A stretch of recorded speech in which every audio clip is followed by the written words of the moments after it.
বান্দরবানের নদীতে ফুল ভাসানোর মধ্য দিয়ে শুরু হয়েছে 3 দিনের বিজু এবং বিশু উৎসব। উৎসবের খবর জানাতে সাঙ্গু নদী থেকে যুক্ত হচ্ছেন সহকর্মী সৈকত দাস। সরাসরি চলে যাচ্ছি সেখানে।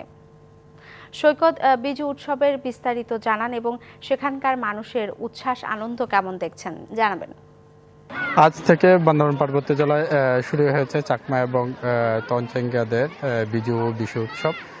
আজকে সকালে সাঙ্গু নদীর তীরে শত শত চাকমা এবং তঞ্চঙ্গিয়া সম্প্রদায়ের মানুষ এখানে এসেছেন এবং ফুল ভাসানোর জন্য পাহাড়ের বিভিন্ন ফুল নিয়ে তারা এখানে এসেছেন এবং তাদের ঐতিহ্যবাহী পোশাক পরিধান করে মূলত এখানে এসেছেন এবং তারা বলছেন যে আজকে তাদের ফুল বিজু এবং গঙ্গা মায়ের উদ্দেশ্যে এই ফুল ভাসাবেন। লিলি হালাল বিউটি সোপ বিএসটিআই কর্তৃক সনদপ্রাপ্ত দেশের প্রথম হালাল বিউটি সোপ, দীপ্তিময় উজ্জ্বল ত্বকের জন্য।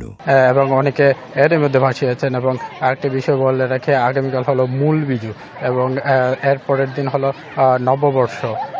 এই 3 দিনে তাদের মূল উৎসব এবং সকাল থেকে বান্দরবানের সাঙ্গু নদীর তীরে শত মানুষজন এখানে এসেছেন। চাকমা এবং এই তঞ্চঙ্গিয়া সম্প্রদায়ের মানুষ চাকমারা একে বৈশাখী উৎসবকে বিজু হিসেবে পালন করে এবং তঞ্চঙ্গিয়ারা একে বিশু উৎসব হিসেবে পালন করে।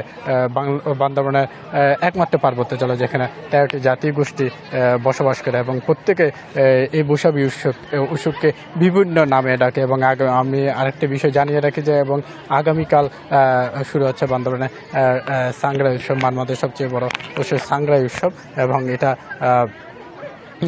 ওই সময়ে শত বাইরের মানুষ বান্দরবানে দেখতে আসেন।